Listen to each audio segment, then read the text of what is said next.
বঙ্গোপসাগরে আবারও তৈরি হয়েছে লঘুচাপ। এর ফলে দেশের বেশ কিছু অঞ্চলে প্রবল বৃষ্টিপাতের আভাস দিয়েছে আবহাওয়া অধিদপ্তর। সেই সঙ্গে রয়েছে টানা বৃষ্টিপাতের শঙ্কাও। বিস্তারিত জানাচ্ছেন শেখ ফরিদ।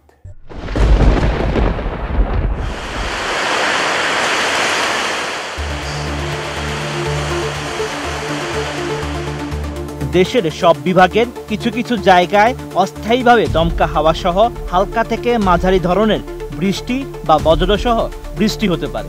সেই সঙ্গে দেশের 4 বিভাগে প্রবল বৃষ্টিপাতের শঙ্কা রয়েছে বলে জানিয়েছে আবহাওয়া অধিদপ্তর। 27 আগস্ট আগামী 120 ঘন্টার আবহাওয়ার এক বিজ্ঞপ্তিতে এমন তথ্য জানিয়েছে সংস্থাটি।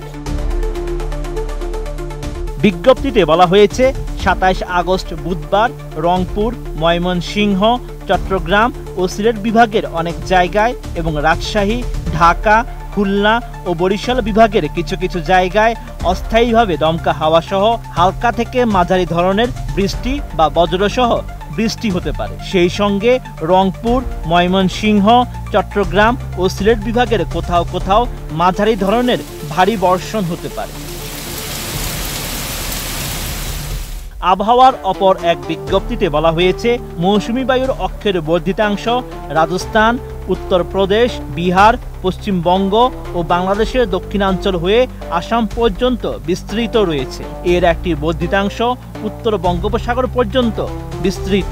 মৌসুমী বায়ু বাংলাদেশের উপর মোটামুটি সক্রিয় ও উত্তর বঙ্গোপসাগরে মাঝারি অবস্থায় রয়েছে। RICL TMX, যুগের পর যুগ স্থাপনা থাকে মজবুত। 28 আগস্ট বৃহস্পতিবার সকাল 9টা থেকে পরবর্তী 24 ঘন্টায় রংপুর, ঢাকা, খুলনা, বরিশাল ও চট্টগ্রাম বিভাগের অনেক জায়গায় এবং রাজশাহী, ময়মনসিংহ ও সিলেট বিভাগের কিছু কিছু জায়গায় অস্থায়ীভাবে দমকা হাওয়া সহ হালকা থেকে মাঝারি ধরনের বৃষ্টি বা বজ্রসহ বৃষ্টি হতে পারে। সেই সঙ্গে রংপুর, ঢাকা, খুলনা, বরিশাল ও চট্টগ্রাম বিভাগের কোথাও কোথাও মাঝারি ধরনের ভারী থেকে অতি ভারী বর্ষণ হতে পারে।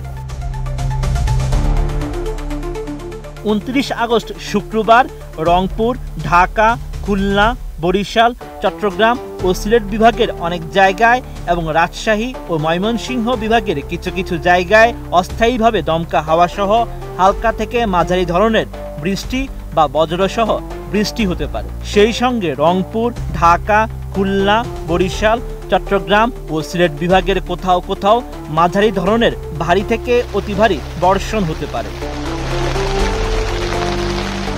30 আগস্ট শনিবার সকাল 9টা থেকে পরবর্তী 24 ঘন্টায় রাজশাহী, রংপুর, ঢাকা, ময়মনসিংহ, খুলনা, বরিশাল, চট্টগ্রাম ও সিলেট বিভাগের কিছু কিছু জায়গায় অস্থায়ীভাবে দমকা হাওয়া সহ হালকা থেকে মাঝারি ধরনের বৃষ্টি বা বজ্রসহ বৃষ্টি হতে পারে। সেই সঙ্গে সারা দেশের কোথাও কোথাও মাঝারি ধরনের ভারী বর্ষণ হতে পারে।